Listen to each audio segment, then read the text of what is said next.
मेरा शक सही निकला। वो वायु परी और पानी परी दोनों कारखाने में ही है। टीचर के बेच में। पर वो लोग अंदर कैसे आए? हमने तो सुरंग को पहले ही बंद कर दिया है। तुम सवाल ही गलत पूछ रहे हो भैमार। सवाल ये है कि वो दोनों परियां यहाँ पर शिक्षक के रूप में क्या कर रही हैं? शिक्षक का तो काम होता है बच्चों पे नजर रखना। और ऐसा तो एक ही बच्चा है जिसके ऊपर वो दोनों परियां नजर रख सकती हैं। विवान!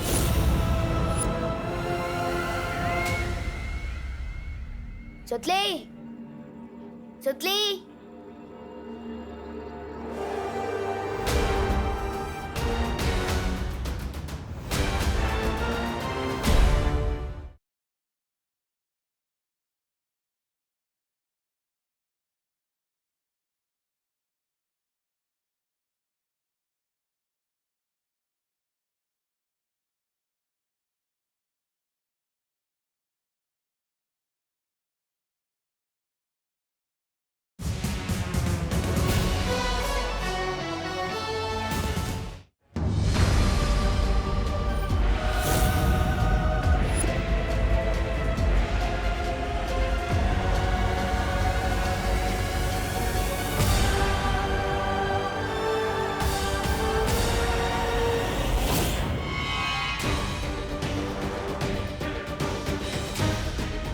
क्या हुआ? मुझे लगता है मैंने अभी छोटे बालवीर को देखा यहाँ पे।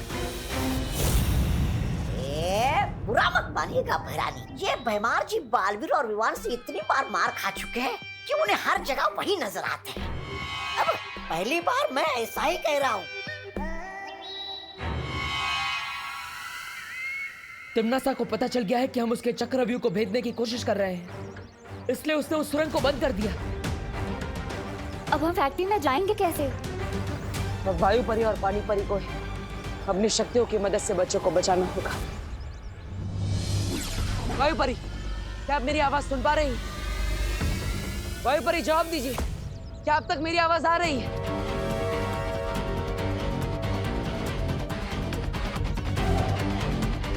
पता नहीं, लेकिन वायु परी हमें संपर्क नहीं कर पा रही है। बालवीर, ऐसा भी तो हो सकता है ना कि वो दोनों कहीं छुपी हुई हो ताकि तिम्नासा की नजर उन पर ना पड़े। छिपी हुई नहीं है,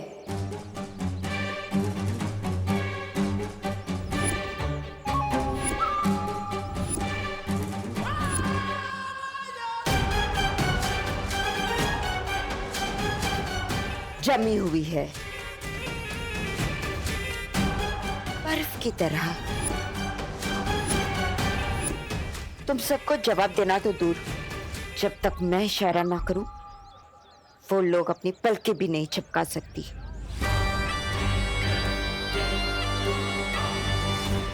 और तुम बालवीर, तुम कुछ नहीं कर पाओगे।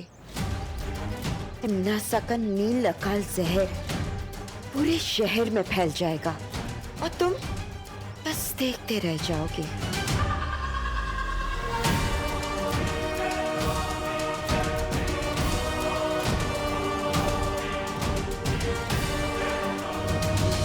सुतली, सुतली, काश पार्टनर है मुझे गायब करने की शक्ति के साथ दीवारों के आर पार देखने की शक्ति भी दी होती तो मैं सुतली को जल्दी ही ढूंढ पाता।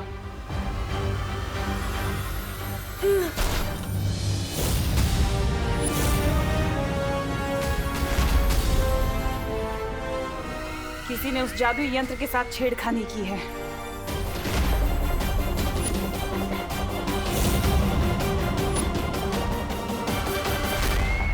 अब मुझे वायु परी और पानी परी से मदद मांगनी चाहिए।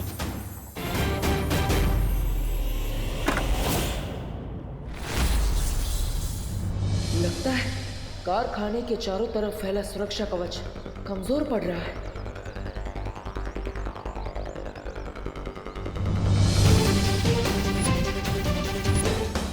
क्या कर रहे हो बालवीर? बालवीर!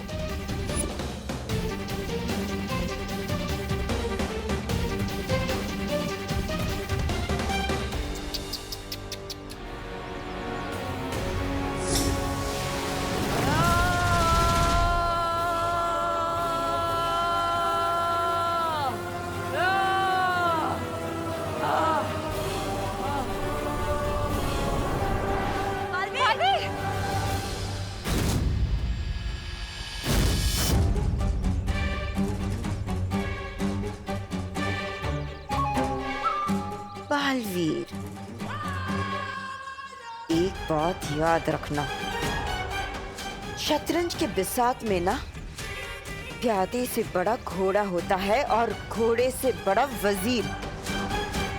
जब तक मैं यहाँ हूँ तिमनासा के किले में कोई नहीं जा सकता।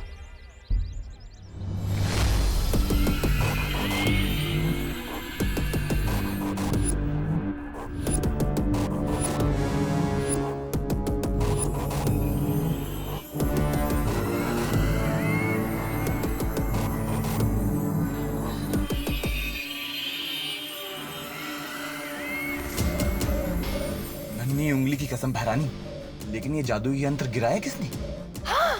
जिसने भी गिराया वो अपने कदमों की निशानियां छोड़ गया है। वो देखो।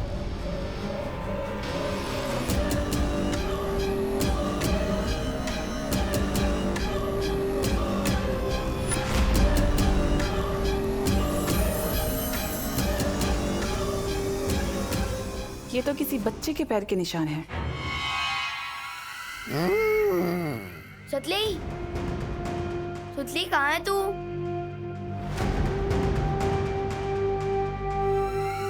सुतली कहाँ है तू?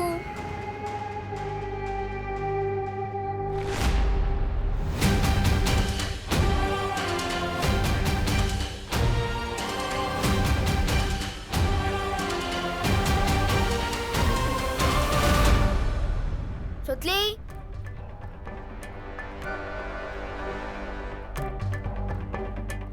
सुतली, सुतली, तू यहाँ क्यों छुपी है?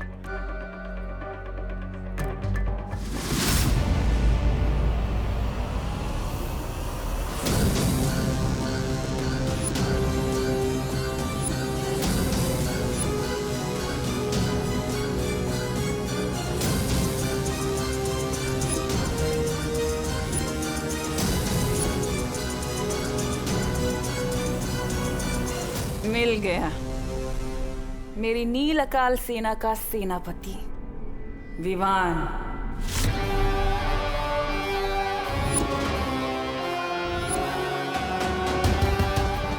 अब ये मुझसे बचकर नहीं निकल पाएगा।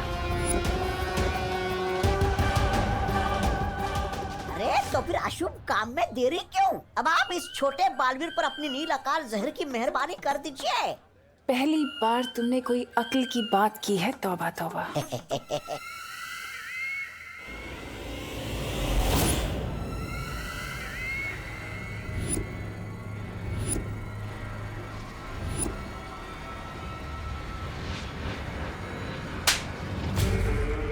मनहूस कहीं का।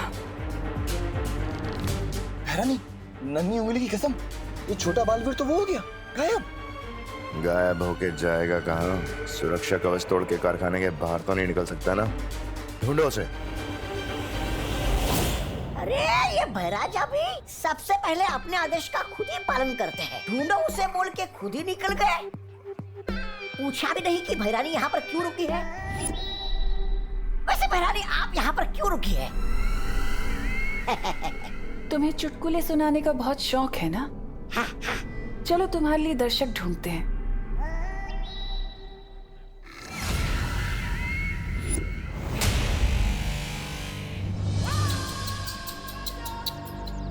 बेचारा बालवीर, बेबस, लाचार, मजबूर। क्या हुआ? अंदर नहीं जा पा रहे हो? इतने सालों में तुमने मुझसे इतना ही सीखा? नाम डुबा दिया है मेरा। बालवीर,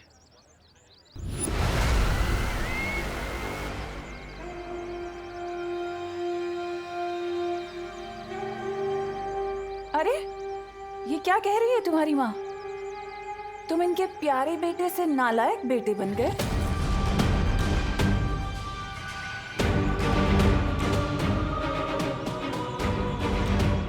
खैर कोई बात नहीं, तुम अपनी माँ की बिल्कुल फिक्र मत करना। मैं हूं ना उनका ख्याल रखने के लिए। मैं इनका बहुत ख्याल रखती हूँ और ये भी मेरी सारी बातें मानती है, एक अच्छी माँ की तरह। वो सिर्फ मेरी माँ है।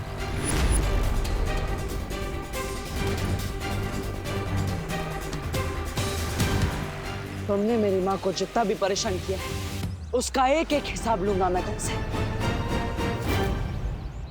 अरे हिसाब हिसाब तो मुनीम का काम होता है। तुम तो बालवीर हो। आओ कुछ ताकत वाकत की बात करें। आओ उससे पंजा लड़ोगे। कहीं डर तो नहीं गए? धरती के रक्षक बालवीर।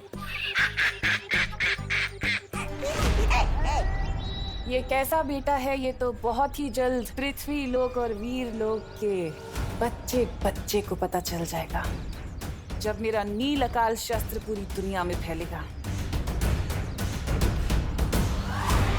मेरे रहते तुम्हारे बुरे इरादे कभी कामयाब नहीं होंगे। कभी कभी तुम्हारे इस भोलेपन के ऊपर मुझे बहुत तरस आता है बालवीर। तुम शायद भूल गए कि कैसे तुम्हारा उत्तराधिकारी मेरी झोली में आकर गिर गया था। क्या तुम रोक पाए उसे?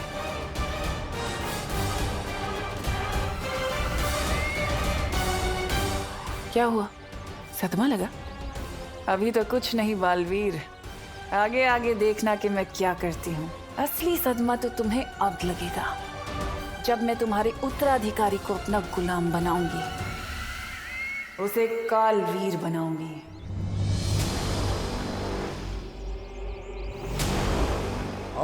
ठीक उसी तरह जैसे मैंने तुम्हारी इस माँ को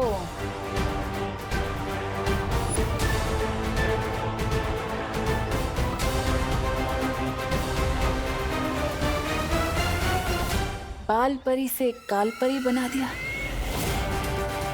तुम मेरा कुछ नहीं कर पाओगे बालवीर।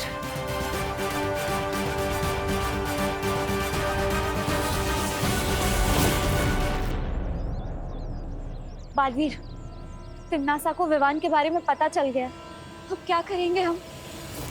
कैसे बचाएंगे विवान को?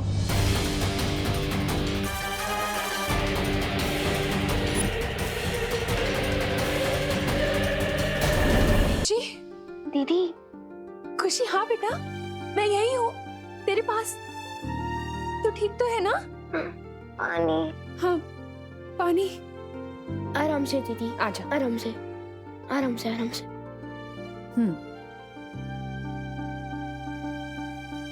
ठीक लग रहा है?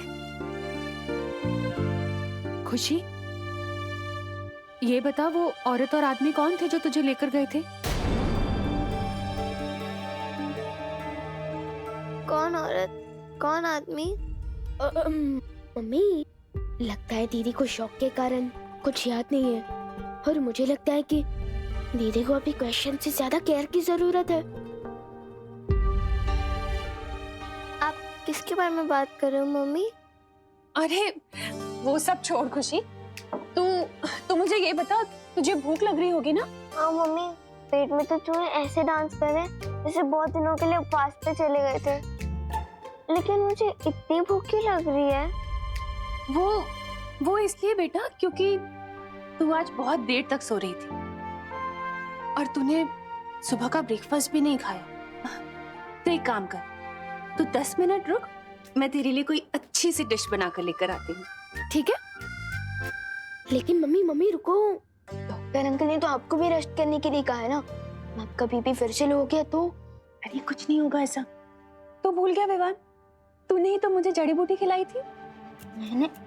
अरे मैं वीर लोक से करुणा जी के लिए ये दवाइयाँ भी लेकर आया हूँ। इससे उनका रक्तचाप बिल्कुल ठीक हो जाएगा।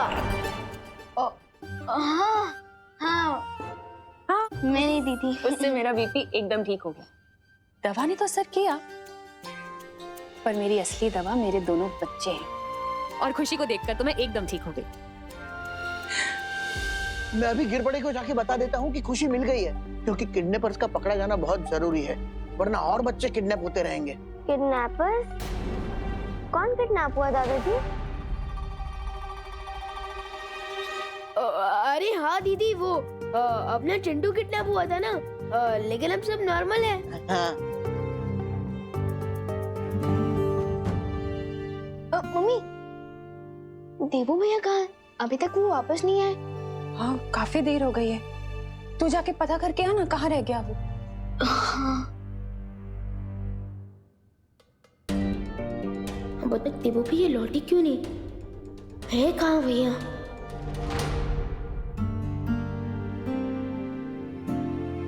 अरे खुशी, तुम आ गई?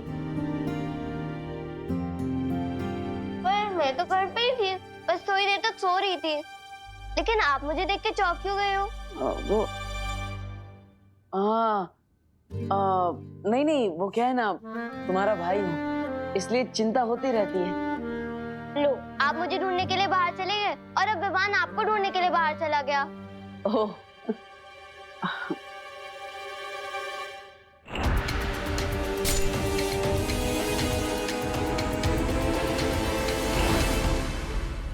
अगर वो नकाबपोश दीपू भैया ही थे तो जरूर इनके भी हाथ पे चोट लगे होंगे। एक ही तरीका है पता लगाने का।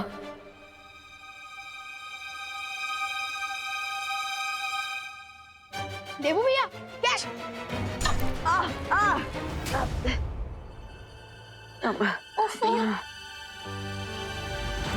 विवान, ये भी कोई वक्त है खेलने का? जाके फर्स्ट एड बॉक्स लेकर आ। ये चोट भैया को अभी लगी है या तमन्ना से लड़ते वक्त लगी चोट को भैया इस नई चोट के पीछे छुपा रहे हैं? कैसे पता लगाऊं मैं? विवान, क्या सोच रहा है खड़े खड़े? जा फर्स्ट एड बॉक्स लेकर आना।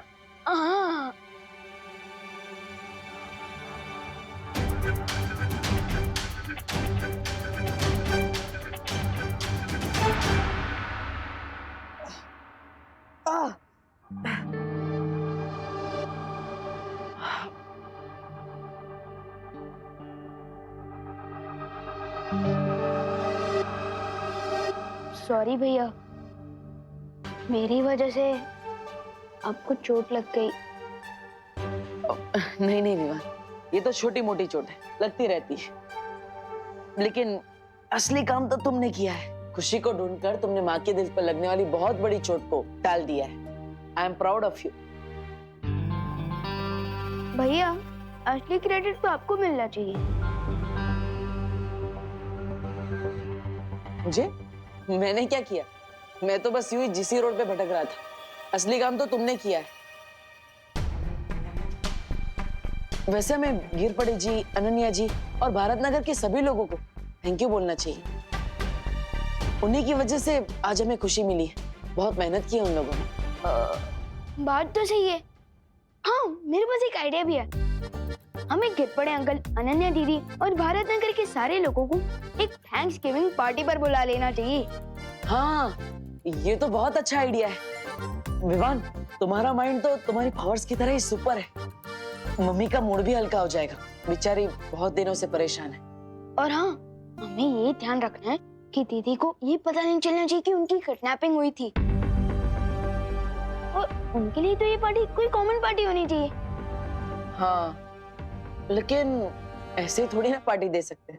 हमें कोई कारण तो देना होगा ना। एक बहाना है मेरे पास। Bharat Nagar founding day. मतलब भारत नगर स्थापना दिवस? अरे वाह, ये तो बहुत अच्छा आइडिया है। और हाँ, हमें भारत नगर के सारे लोगों को भी बोलना होगा ना कि दीदी के सामने अपना मुंह ना खोले किडनैपिंग के बारे में। चलो, मैं ये आइडिया माँ को भी बता के आता हूँ, ठीक है? हाँ। लेकिन इस पार्टी में मेरी नजर सिर्फ आपके ऊपर होगी भैया, क्योंकि इस नकाबपोश का सीक्रेट तो मैं पता लगा कर ही रहूंगा। कैसा समारोह तमन्ना से? तुमने जो छुपा हुआ तीर छोड़ा है उसे पहले निशाने पे जाके लगने तो दो, उसके बाद आराम से जश्न मनाना। इतनी जल्दी किस बात की है तुम्हें? भैमार में काललोक में होने वाले समारोह की बात नहीं कर रही है, बल्कि भारत नगर के समारोह की बात कर रही हूँ। इस समारोह की जानकारी तो मुझे भी नहीं है। फिर ये जानकारी तुम्हें कहाँ से मिली तिम्नासा? तिम्नासा कभी जंग के मैदान में सिर्फ एक तीर लेकर नहीं उतरती, बल्कि देबू के साथ इस खेल में मेरे पास एक तुरुप का इक्का भी है। उस समारोह में जाकर हमें ये पता लगेगा कि ये देबू और वो नकाबपोश एक ही हैं या नहीं, या काल लोक का कोई नया दुश्मन पैदा हो गया है।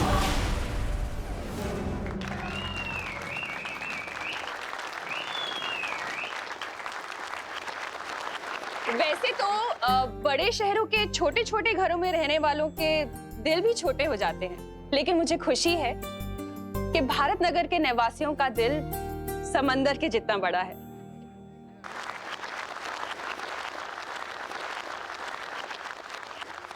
किसी भी मुसीबत में आप लोग हमेशा मदद के लिए तैयार रहते हैं, बिल्कुल एक परिवार की तरह। इसलिए मैं अपने दिल की गहराई से आप सभी का शुक्रिया अदा करना चाहती हूँ, थैंक यू बोलना चाहती हूँ। क्या सब लोग ताली बजा रहे हैं? करुणा जी, अभी आपने ही तो कहा कि हम सब लोग एक परिवार हैं, तो परिवार में कोई थैंक यू थोड़ी होता है कि नहीं? बरोबर है ताई। इस बात पे शुरू करते हैं पार्टी।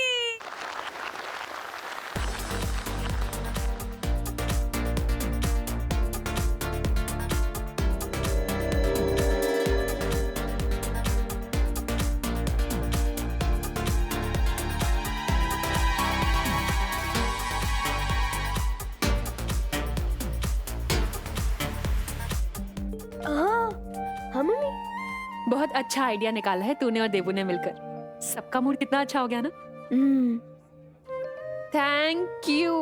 वेलकम। शुक्रिया अदा तो हम भी आपका करना चाहते हैं करुणा जी। आखिर आपने हमारे भाई का इतने दिनों से ख्याल जो रखा। हम आज ही माँ से मिलकर वापस लौटे हैं और हमें देबू के बारे में पता चला। करुणा जी, दरअसल हम सबको बहुत दुख हुआ कि हमारे भाई का एक्सीडेंट हुआ है और हम सही समय पर आ नहीं पाए। अरे कोई बात नहीं मेघा, लेकिन अब मैं ये चाहती हूँ कि जब तक देबू की याददाश्त वापस नहीं आ जाती ना, वो हमारे साथ इसी घर में रहे। वो क्या है ना, उसके दिमाग पे कोई प्रेशर नहीं आना चाहिए, उसे कोई प्रॉब्लम नहीं होनी चाहिए ना, है ना? और अब तो देबू से लगाव भी बहुत हो गया है हम सबको। वाह करुणा जी, आपके दिल में कितना प्यार है। बस उतना ही प्यार इस धरती के बाकी लोगों में भी आ जाए ना, तो ये दुनिया तो स्वर्ग ही बन जाती। करुणा जी। हाँ आई। तुम लोग पार्टी एंजॉय करो, और हाँ देबू की टेंशन मत ले, सब ठीक हो जाएगा।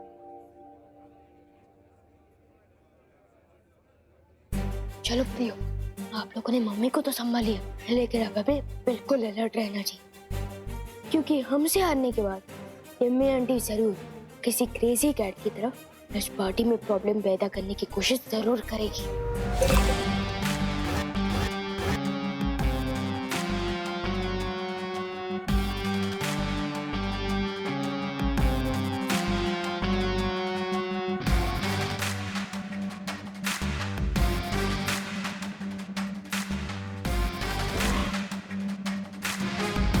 खुशी के माहौल में अक्सर लोगों के दिल खुल जाते हैं, और जब दिल खुलते हैं तो जबान खुलनी तो लाजमी है। चारों तरफ फैल जाओ सब लोग और देखो कि देबू की हकीकत किसके मुंह से खुलती है।